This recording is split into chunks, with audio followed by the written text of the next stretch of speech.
What's the dumbest thing you actually believed? I was once told that British TV presenter Jeremy Beadle's hand had such small fingers because of a condition, Poland syndrome, that meant he had to have his fingers replaced, and that his fingers were, in fact, pig's toes. For years, this was a piece of obscure general knowledge that I would break out when I felt the need to display the breadth of my weird knowledge. And it went down really well until the day someone finally said, "Don't pigs have hooves?" I don't know that I have ever experienced such a moment of butt-clenchingly cringy embarrassment. Edit. I can't believe my confession of dumbassery got me a gold.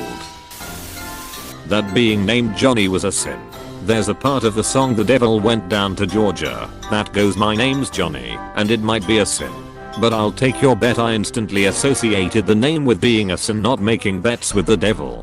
This made me think kids named Johnny were sons of devil worshippers. I was a very dumb kid. I grew up in a Jewish household, but was aware of the whole Christmas thing. It was my understanding that Santa would go around bringing gifts to kids if they left out a plate of cookies and some milk for him. Seemed easy enough. Twas the night before Christmas, and I left the perfect food arrangement out for Santa, thinking in spite of my religious beliefs, he might leave me a gift in exchange for the snacks. When I woke the next morning, the cookies and milk were gone, but no present was left. I was furious. How dare this jolly fat man come into my hole, steal my food, and not leave anything in return. I spent years complaining about it, and would curse the man's name if I saw him. Of course, years later my dad admitted that he had eaten everything. Thanks, Dad. The WD-40 meant windows down. 40 miles per hour. Someone told me that in middle school as a joke, and I took it literally until I was a senior. I used to be so confused about the amount of time it would take to make movies because I was convinced they did it all in chronological order, and when they did flashbacks to childhood, I was like, wow, those actors are so committed. Or I would think it must take a long time for their hair to grow or change in any way, and never considered it could be a wig. Lol. Edit. Yes, I have heard of the movie Boyhood. It came out when I was 22, so well past my perception of movies being made that way. But it definitely reminded me of this when I first heard of it, and I thought it was really cool that someone actually did that. I used to think that they cast people into TV shows and movies by finding people with the characters' names on the street and having them act.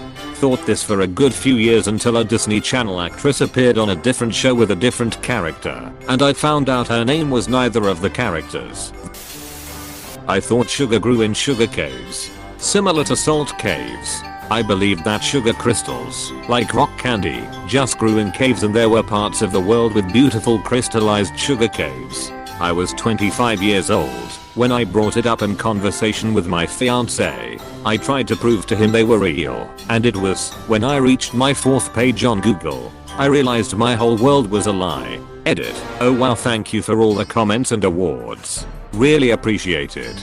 Just some more background. When I was growing up, my parents always have these crystal sugar sticks. https://www.discountcoffee.co UK/products/crystal sugar swizzle sticks 50 brown VARIANT equals 623,163,093 and CUR RENCY equals GBP and UTM underscore SOURC equals GOOGLE and UTM underscore MEDIUM equals CPC and UTM underscore CAMPAIGN equals GOOGLE %20 SHOPPING and GCLID equals CJWKCAJW underscore NX7 bra 1EI. W2DPG0HPWXVG8Z80 OG2SQMJN VIGAL7ZOZ7RKE underscore SHUF84 JROCPICAD underscore BWE. To use in their tea, and I guess as a kid, I just believed this was sugar in its //raw // form. Especially as it looked like the rock crystals. I've never thought about it or questioned it as the topic of sugar origins never got brought up. Imagine someone telling you that something you always believed wasn't right, like wool came from trees not sheep. Wouldn't you be on the 4th page of Google too? Many people have been asking why I didn't learn about this at school as sugar canes, as there were sugar plantations during American slavery. I grew up in the UK and unfortunately we are not taught about American history or the slave trade in history. I know loads about the Tudors though. I will do more research and educate myself on this as I knew about cotton plantations, but not sugarcane plantations. And yes, coming from the UK, I knew about treacle mines, and the ironic thing is that I couldn't understand how anyone could believe them. I thought that teachers lived at school. I had a teacher that had a blanket in the back of her classroom and a mini fridge, and this only further elucidated my hypothesis. Edit, I'm sorry I used the wrong word. I was convinced that Greeks still worshipped Zeus and other gods for a while after I heard the word Greek Orthodox Church as a kid. This reminds me of another stupid thing I believed. When I was in middle school I watched a documentary about Gothic churches. I believed that goth was a religion. I asked a couple goth friends at the time about our religion. They played along for a while that day, until finally I realized they were laughing at me. I later realized Gothic is describing the architecture of the church. My friends never let me live that one down.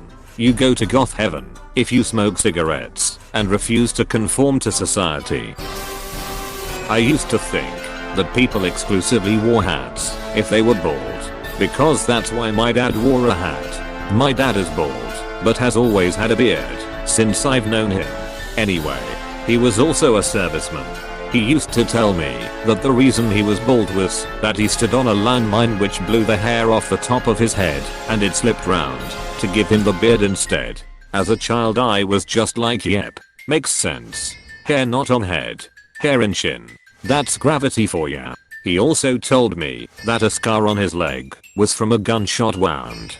20 years later I got a bug bite on my leg that got infected. Sorry, hope you're not eating, and left a perfectly round scar in the same place as his. I commented on how much my bug bite scar looked like his gunshot wound scar, and he said, what? Is that what I told you? No. This was a bug bite that got infected. That's... When I was little, I genuinely believed the Teletubbies were evil and that if I didn't watch them on TV every night, even though I hated the show, that they would come and get me. To be fair though, they're kind of creepy. As a kid, I thought that the world wars were like battle royales, where there were no alliances, no surrenders, and just pure bloody violence between every country on earth. E.g., I thought every country fought all of its neighbors simultaneously. Agreed. I also thought there was a WWII and always wondered why my mom didn't buy their box set of documentaries for it, like she did for the first two. There was an ad for it on the TV. Probably WWII. Thinking back, that dark meat and white meat come from two different birds. I was 12 when they asked me, as they did each year at Thanksgiving, which kind of meat I wanted. That year, I said, dark meat, please. But I feel bad I'm the only one who really eats it, and you always have to get an entire second turkey just for me. I'm still teased about it to this day, at 46 years old. That reminds me of 4-year-old me that hated celery, but after my mum told me that these green things on my plate were actually Italian well crabs, I ate it like candy. My sister still makes fun of me 17 years later, as someone who was told mushrooms were chicken knuckles, so I'd eat them. I feel your pain. When I was 6 I watched a movie, King Cup, and a scene with a bunch of black folks emerging from the mud appeared, and I got a bit spooked by it. A bit later, I was at McDonald's with my parents and I saw a black family walk in. Thank God my parents are deaf, or I would have asked, out loud, why are the mud people here? Mum thought I was racist, but I was just a bit inexperienced, lol. I took swimming lessons at the local pool, like all the kids basically. One day in the changing room, there were a few black boys changing. They didn't have white butts like a late summer tanned white kid that I was. I came out of the dressing room and met my mom with mom. Did you know they were black all over? I got SSHHH and later she asked what did I expect. That I could smell something while underwater. When I was around 10 over 12 years old I was in a tropical themed water park where also happened to be a herbal bath. It smelled very nice, which I had not expected.